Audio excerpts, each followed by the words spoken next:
Hi, welcome back to my channel. I'm going to be showing you these two watercolour paintings I did of some crystals, and they are framed because I am going to be selling them. They'll be in my Etsy shop. There's a link in the description below, but yeah, I hope you enjoy watching me paint them. So whenever I'm going to be doing some painting, I always put on Netflix because sometimes I can be sitting there for hours before I can get anything down on the paper. So for this one I was watching a little bit of Orange is the New Black and then Star Trek, because I'm working my way through Star Trek this year, like from the original series right up until the current movies, like the whole lot. But anyway, I'm here to talk about these watercolour paintings. As you can see, I'm using my Winsor & Newton watercolours. I've featured these in a video before, so I won't go into them. I think there's 45 half pans or so. I really need to do a swatch paper thing for them so that I can see all the colours, but haven't done that yet. Anyway, moving on.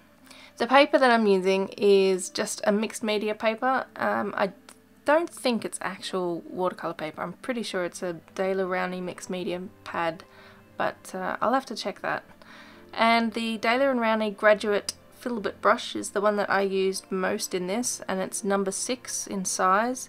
I really like this brush. It's my favourite at the moment, just because, well, I like filbert brushes to begin with because they're flat and rounded, so you can get a nice sort of broad stroke, but then you can also turn it on its edge and get a really thin stroke.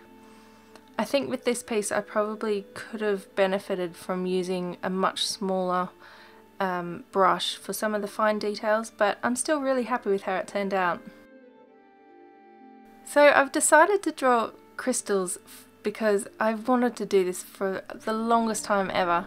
Now, when I was younger I used to collect crystals. In fact, I've always collected crystals ever since, well, I just can't even remember the first time I did. It's just always been something I've been interested in. I just love sparkly things.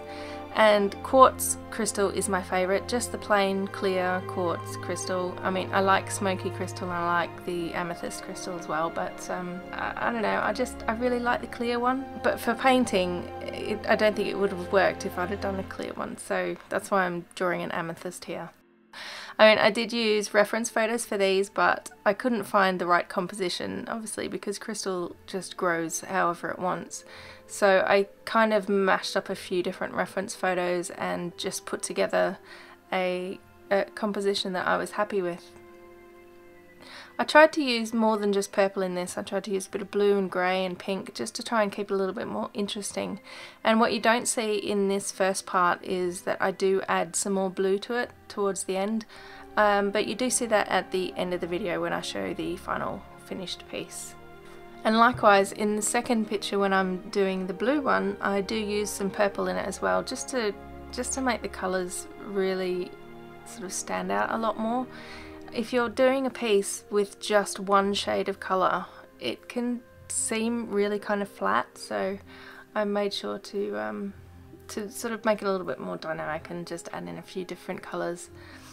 I didn't actually use any white gouache on this as a highlight. I just tried to keep the edges where I wanted to keep them white. I just tried to not paint in that area. I didn't use masking fluid. I just thought I'd freeball it and see how it went, and you know, I think it worked out okay. I'm quite happy with how it turned out. The unfortunate thing with this purple one is that I dropped the brush onto the paper. You don't see it in the shot, but you can see it towards the end when I show the piece. But afterwards I did cover it with white gouache, so it does kind of cover it up and you can't see it. You can see it slightly when it's up close, but yeah, you can't see it really from a distance, so I'm quite happy with how it turned out anyway. So I've never sold any original art before, and I thought I would start with these two because I'm currently building a new computer. I need a much more powerful computer, so I'm building it myself. I won't go into too much detail about that because I will be doing a video on it, and you'll see why I've started with these two watercolour pieces as the first original pieces that I'm selling. So yeah, I kind of need to save up money to finish this computer build, so yeah, I won't say any more about it, but hopefully in the next 2 or 3 months I'll be able to build my fantastic, brilliant new computer, and then you'll sort of see the connection with these paintings.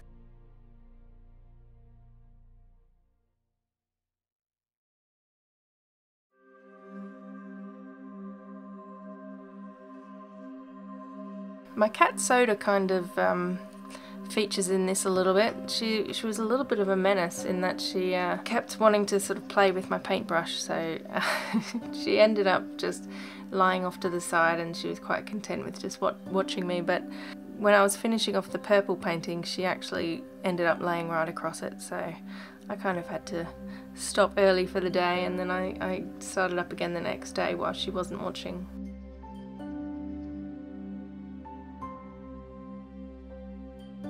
Yeah, so that's my cat Soda. She's a ragdoll cat. And if you follow me on Instagram, particularly Instagram stories, you'll probably see a lot more of her because, well, you know, I take pictures of my cat. And yeah, who doesn't? Anyway, I don't think I've got much more to say about this. I love crystals, and I will probably draw more of these. Actually, fun fact, I love crystals so much I've got a degree in geology, so there you go. I don't actually work in geology now, but yeah, I did study it for a couple of years at university, and I have a degree. Well, I have 2 degrees. I have another degree in music as well, so yeah, rock music. Funny. Yeah, so that's just a little bit of information about me. And when I actually moved to England, I don't actually have any of my rocks here with me. Obviously, I couldn't bring my collection with me. I've only got one piece of quartz crystal, and it's like a lamp, you know, like those salt lamps. This one is actually a lump of crystal. But I think that's the only rock I have here, so I definitely need to add to my collection. Okay, I'm kind of rambling now. I'm just talking to fill up this video, so I'm going to shut up and I'm going to raise the volume of this nice music and just let you watch the rest of the painting, and I will come back in at the end and give a nice little outro. So thanks very much for watching, and enjoy the rest of the painting.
So thanks very much for watching, and like I said before, these two paintings are for sale. They are for sale as a pair, and the link is in the description below to my Etsy shop. Feel free to bookmark that because I will be selling more original art in the future. These are the first two paintings that I've ever put up for sale, so I hope someone likes them. So give this video a thumbs up and subscribe if you're not already, and I will see you in my next video.